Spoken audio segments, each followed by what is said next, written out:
Hello, friends, family, neighbors, long-lost lovers. Welcome to the channel. We have some interesting news, and this news is about Guild Wars 3.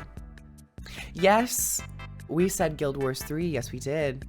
I like to say we in the context of like the group, but yeah. Throughout ArenaNet's life, Guild Wars 3 as a potential has been popping up every now and again, and certain points within ArenaNet's development, there might have been a potential for Guild Wars 3 a few years ago. However, some projects, and due to reorganization, some of those projects have not seen the light of day. There have been some interviews held at NCSoft meeting for interest holders, shareholders. Within that interview and within this meeting, there was more official talks about the potentiality for a Guild Wars 3. So the screen which I'm reading it off of makes me blindingly white, so I do apologize. In today's video, we're going to talk a little bit about what was said, which isn't too much.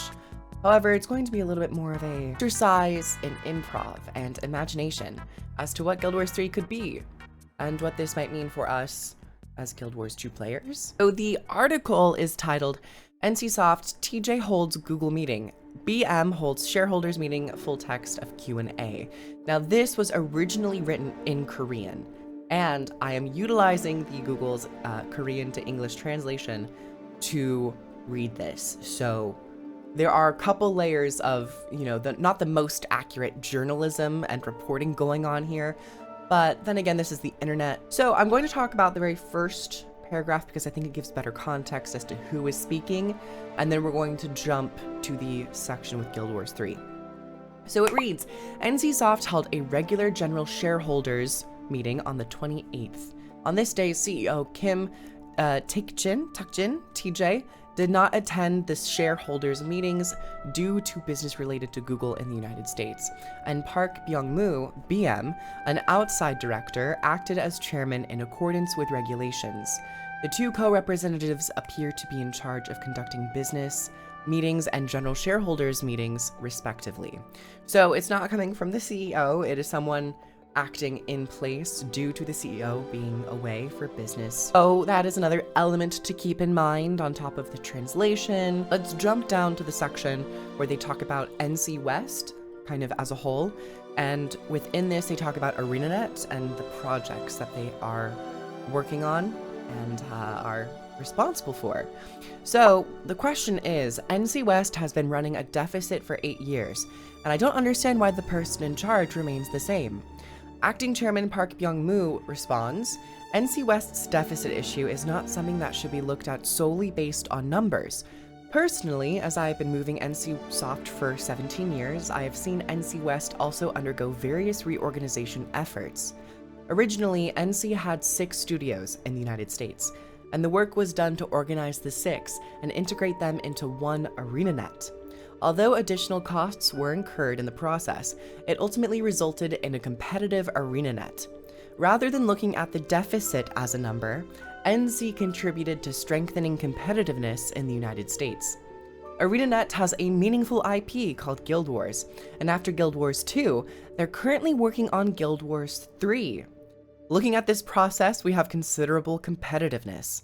Although it is not completely profitable, I believe that it has increased its competitiveness. And I believe that's about it. I think I saw one other screenshot on Twitter. I'm not sure if it was in this article. Discussion around Guild Wars 3 is that they are currently working on it. Now that term working on it does not mean, it does not give us a very clear picture on the amount of resources that it's getting, the stage that it is currently in, but the other screenshot that I saw did mention that it was not technically greenlit. It was just under its initial construction phase to be presented for review. This is not to say that Guild Wars 3 has necessarily been fully approved to be like full steam ahead, they're going to be working on Guild Wars 3, but it also means that there is something of substance to be shown off to get that green light, to hopefully acquire that green light so that they can go in a much stronger direction with Guild Wars 3.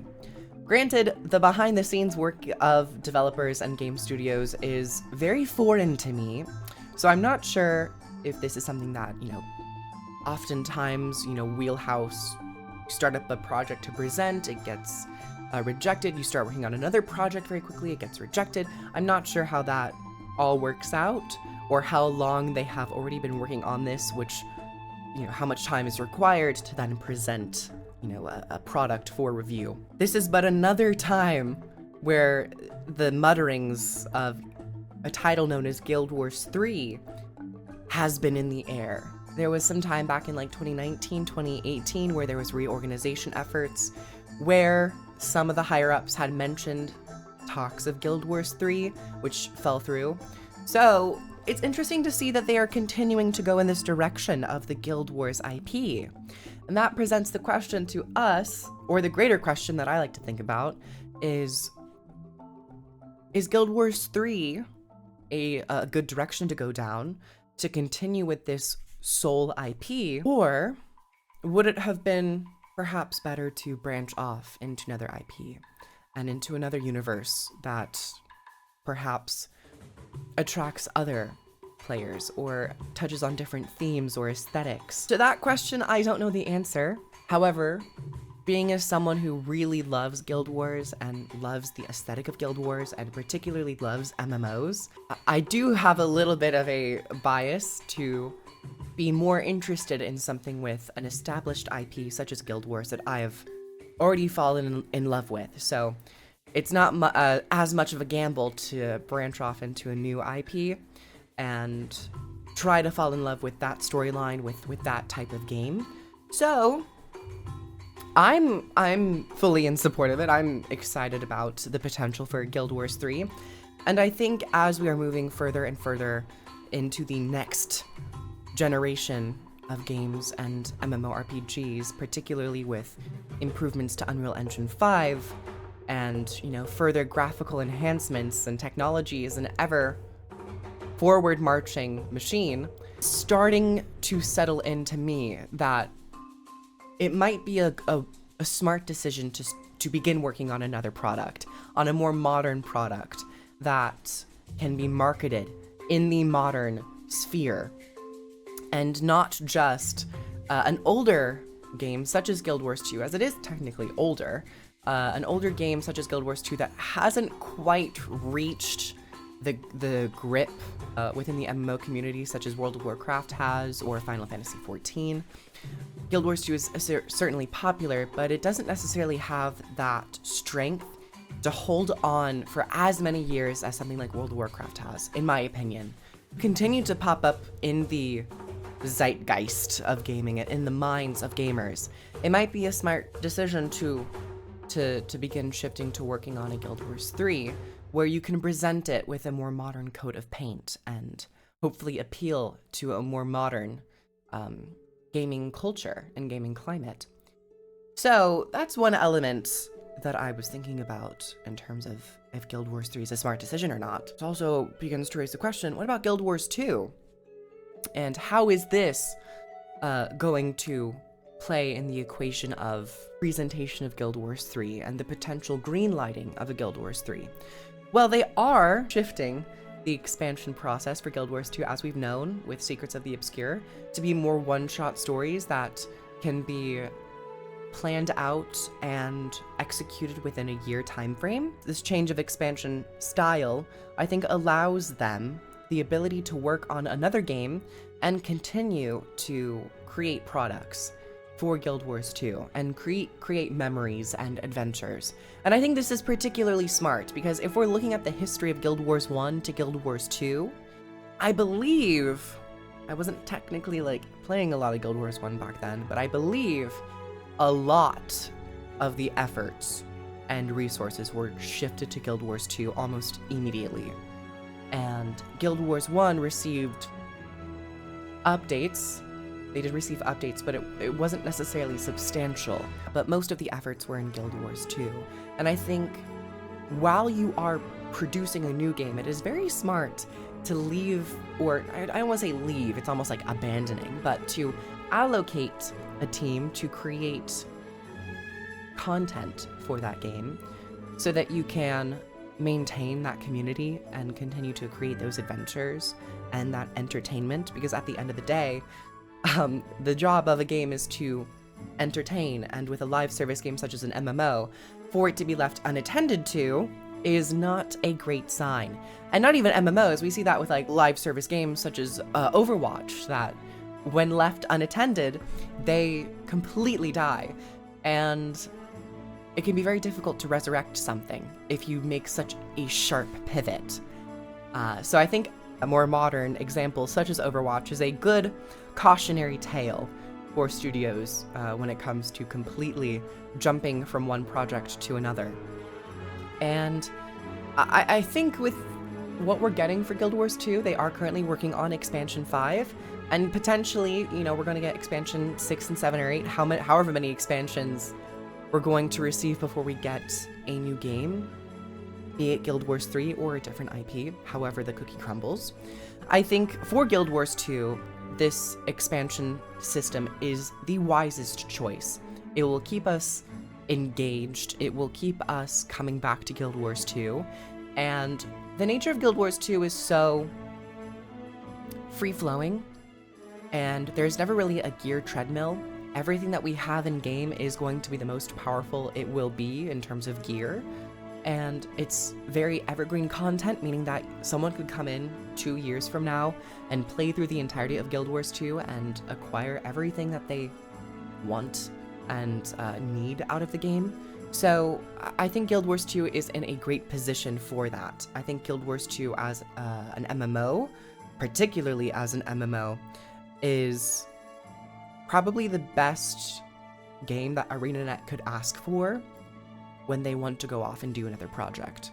And now that we've touched on Guild Wars 2, I have already made a video. You see, we've been around this rodeo before. This ain't my first rodeo. I already posted a video a while back talking about the prospect of Guild Wars 3 when ArenaNet had announced that they were working on an unannounced project. But knowing what we know now in modern information, in the context of NC executives talking about Guild Wars 3, I'm very happy for there to be a potential for Guild Wars 3 in terms of the engine, in terms of graphics, in terms of beginning a new chapter for modern MMOs. There are a couple MMOs out there that are piquing my interest, like Chrono Odyssey or Ashes of Creation, which has been in development for some time. And there's always new projects popping out that I'm like, ooh, that looks really cool, or what was presented really hooked me in, and now I want to know more. So I think for Guild Wars, if they're able to present something on that modern scale, and to relive that marketing junket of presenting a new title, just remembering how it was for Guild Wars 2, it brings back that nostalgic excitement. So, of course, it'll be different. I'll be older, everyone will be older, and, you know, you continue to pick up new tactics and strategies. But it does make me excited as to what they could present for a more modern Guild Wars game. Now, as to what game it could be, of course I'd love an MMO, and I think that would be really cool. I think that's kind of the expectation, the expected route they go down. And I don't really see it being anything else. I guess maybe like a standalone single-player game? I'm not sure. Or a game perhaps more similar to Guild Wars 1, where there are co-op elements to it, like lobbies where people meet up and party up and venture out.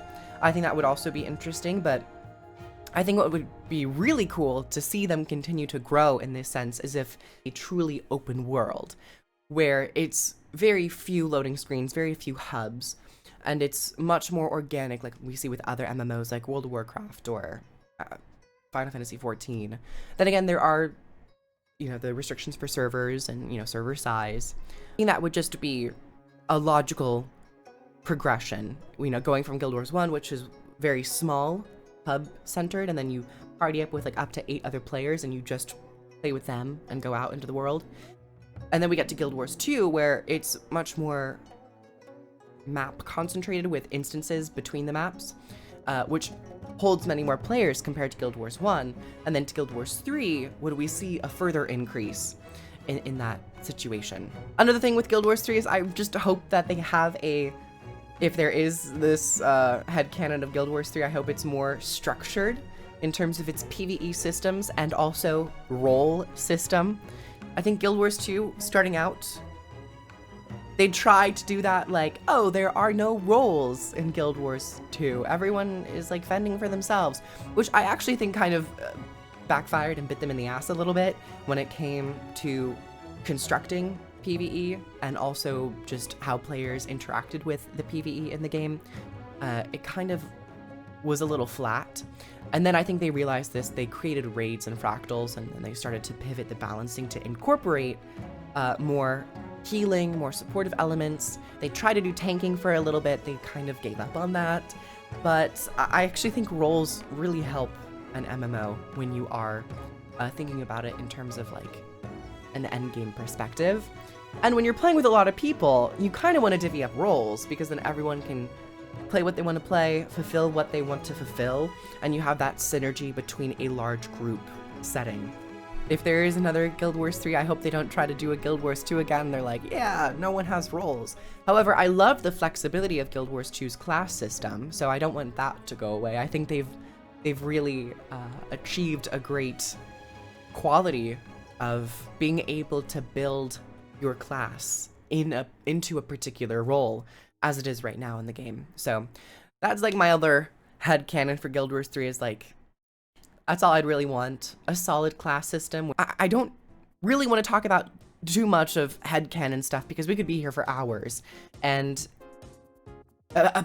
apparently this project is not even greenlit yet. It is just being presented to the world, or not to the world, but presented to NCSoft, and also was touched on with the shareholders, which is very smart to talk about it in the context of shareholders and people who have money in the company. I think it is extremely smart, especially when you get the question of NC West has been, you know, a little hit and miss. What's going on with them? I think it's very smart to instill a little bit of hope and or excitement with a new game.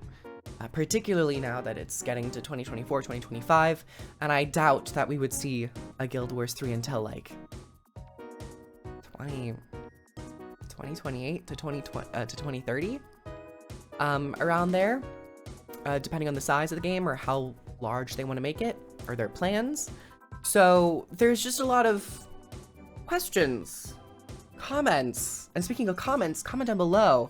I would love to hear what you think about the topic of a Guild Wars 3. And yeah, I think that's really all I have for today.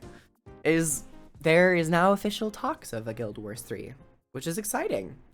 And yeah, I want to say thank you everyone so much for watching the video. Comment, like, and subscribe, and I'll see you guys in the next video. All right, guys. All right, gang. I'll see you later. Bye.